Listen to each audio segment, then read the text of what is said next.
Picture a predator crouched low, jaws wide, a blade running down the center of its face like a weapon built into the bone itself.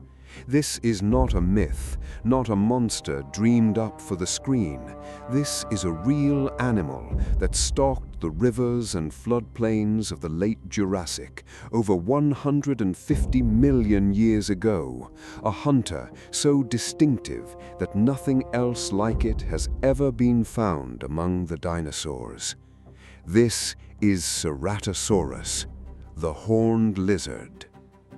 Today, we're uncovering the full story, the farmer who found the first bones on a Colorado hillside, the science that tells us exactly how old this animal is, the decades of debate over how many species of it ever existed, and the strange possibility that this same predator may have hunted on two different continents, an ocean apart.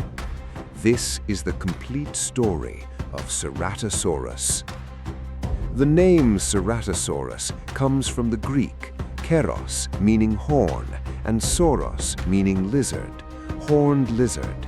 It's a simple name, but it points straight at the feature that made this animal instantly recognizable the moment its bones came out of the ground. Ceratosaurus lived during the late Jurassic Period, roughly between 157 and 145 million years ago, tens of millions of years before Tyrannosaurus rex would even exist. It shared its world with some of the most famous dinosaurs ever discovered, the long-necked Diplodocus and Apatosaurus, the plated Stegosaurus, and the far more common apex predator of the time, Allosaurus.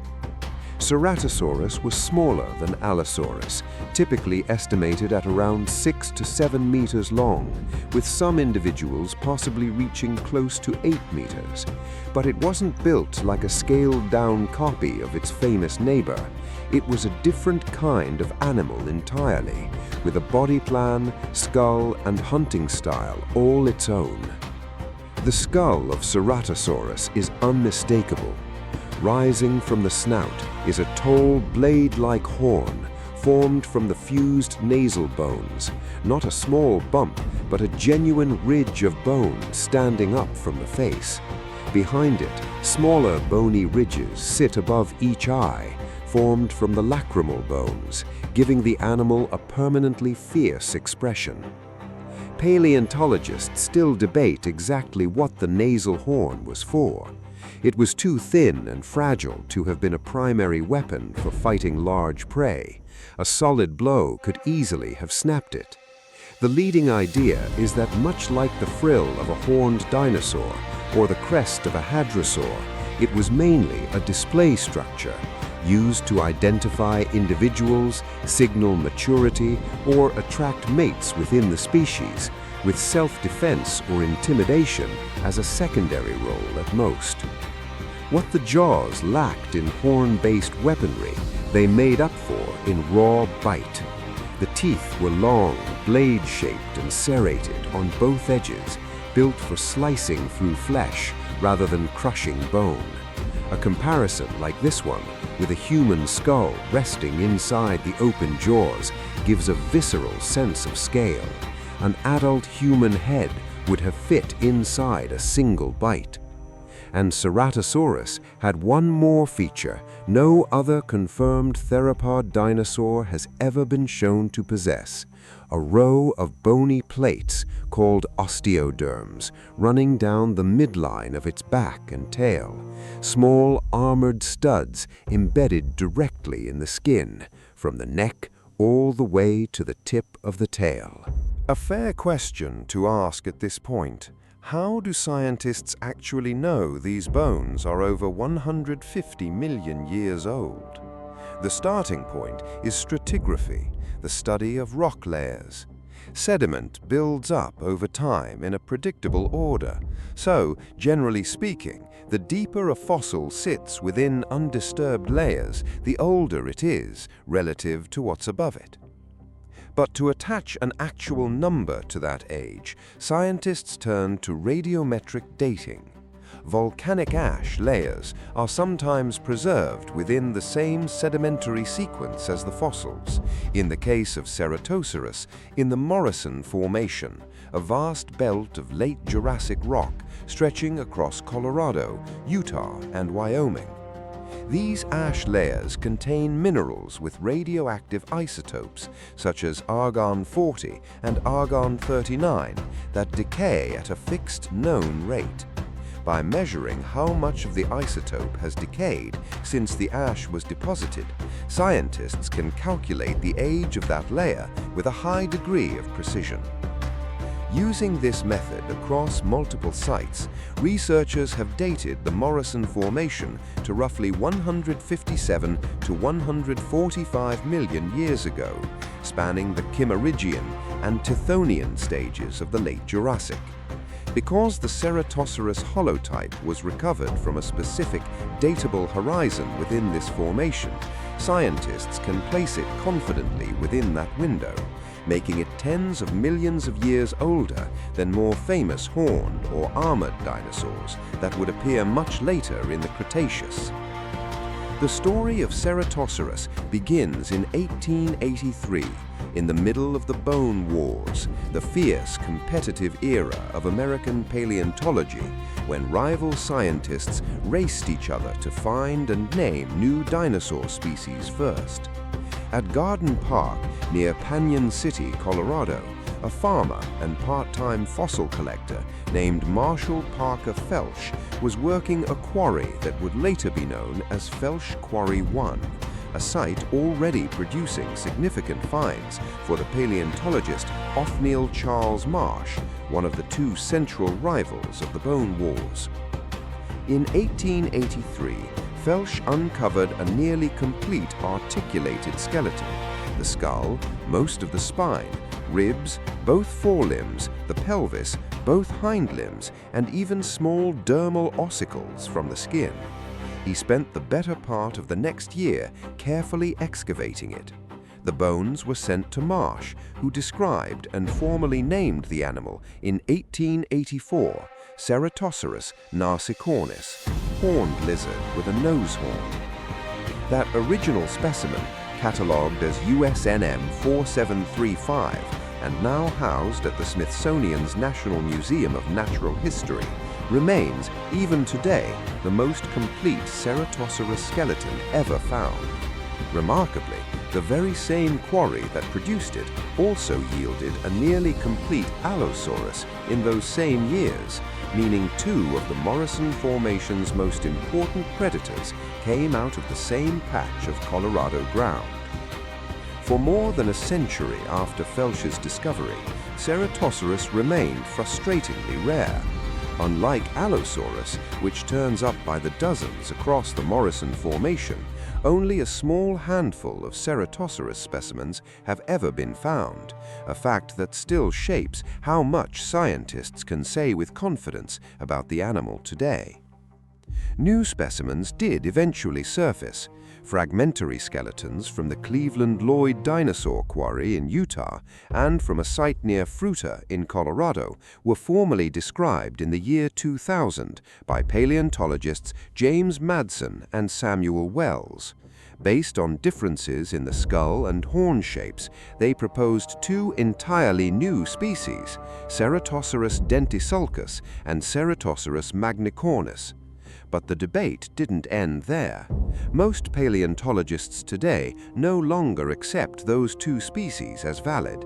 The current leading view is that all three skeletons, the original Colorado specimen and the two Utah finds, likely represent a single species, Ceratosaurus narsicornis, with the apparent differences explained by individual variation or different growth stages rather than genuinely separate species.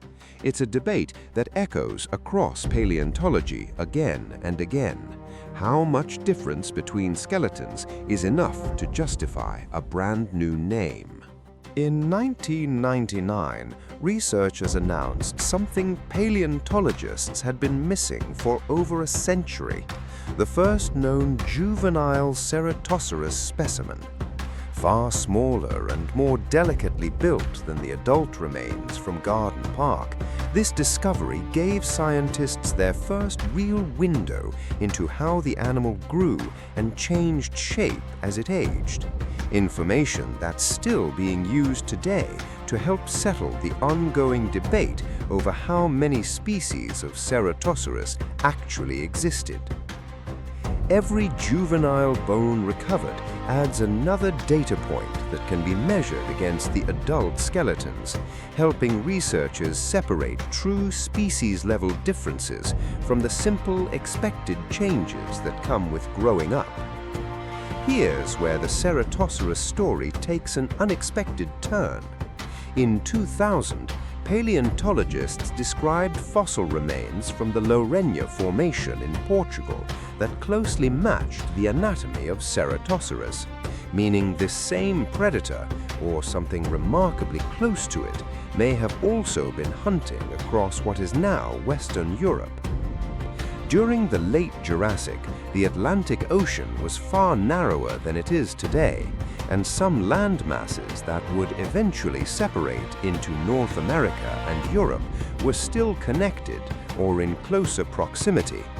A shared predator on both sides of that emerging ocean would suggest Ceratosaurus, or a very close relative, had an unusually wide geographic range for a dinosaur of its time.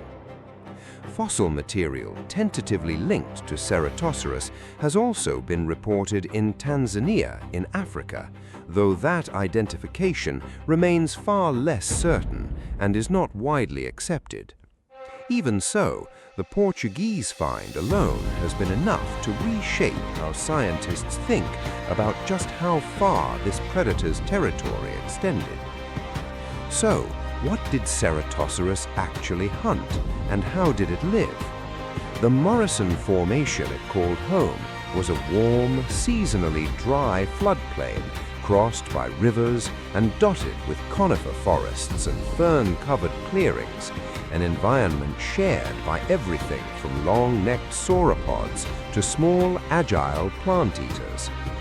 For years, some researchers floated the idea that Ceratosaurus, with its laterally flattened tail and osteoderm-studded back, might have been at least partly aquatic, wading into rivers to hunt fish alongside or instead of land-based prey. It's a striking image, and one that's found its way into a lot of paleo-art. But more recent anatomical studies have pushed back hard against this idea, finding no compelling skeletal evidence that Ceratosaurus was any more suited to water than other similarly built theropods. Today, most paleontologists treat Ceratosaurus as a primarily terrestrial hunter, though like almost everything else about this rare dinosaur, the conversation isn't entirely closed. Its more likely role was as an active, opportunistic predator on land, potentially targeting smaller and mid-sized plant-eating dinosaurs, and possibly scavenging from the kills of the more dominant, far more numerous Allosaurus when the opportunity arose. Living alongside a larger, more common predator like Allosaurus may actually explain why Ceratosaurus fossils are so rare to begin with. A smaller population occupying a narrower ecological niche, competing at the margins of a landscape dominated by a bigger, more successful hunter. Because so few skeletons of Ceratosaurus exist, and because no confirmed skin impressions have ever been recovered, reconstructing what it actually looked like in life depends heavily on careful comparison with closely related theropods, along with a healthy dose of informed inference. Modern paleo artists work closely with the known skeletal proportions, the deep, laterally compressed skull, the short but powerful forelimbs, the row of osteoderms down the spine, to build reconstructions that are both dramatic and scientifically grounded. The nasal horn, brow ridges and armored back are always front and center because they're the features that make this animal so immediately distinct from every other predator it shared the Morrison Formation with. Because complete Ceratosaurus skeletons are so rare, seeing one mounted in a museum is a genuinely special experience. Nothing like walking past yet another Allosaurus or Tyrannosaurus display. Fewer than a handful of institutions in the world hold specimens complete enough to mount. And most museum goers who encounter this horned predator are looking at either the original garden park material, a cast of it, or a careful reconstruction built around the handful of bones that do exist. Every detail on display, the nasal horn, the osteoderms, the blade-like teeth, traces directly back to that single remarkable skeleton Marshall Felch pulled from a Colorado hillside more than 140 years ago. Ceratosaurus never became a household name the way Tyrannosaurus or Triceratops did. And in a strange way, that rarity is exactly what makes it so compelling. A predator known from only a handful of skeletons, found on 2, possibly 3 continents, whose very identity is still being debated by the scientists who study it. From a farmer's quarry in Garden Park in 1883, to fragmentary bones in Utah decades later, to a possible cousin turning up across the Atlantic in Portugal, the story of Ceratosaurus is still being pieced together, one rare bone at a time. If you enjoy digging into the real science, the real discoveries, and the ongoing debates behind Ceratosaurus, make sure to hit that subscribe button, because we uncover a new fossil story like this every single week. Drop a comment below. Do you think Ceratosaurus, Dentisulcatus, and Magnicornis were truly separate species, or just older and younger versions of the same animal? Let's debate it down there. And if you want more deep dives like this one into rare specimens, forgotten fossil hunters, and the scientific arguments still shaping how we understand prehistoric life, hit that like button, and I'll see you in the next one.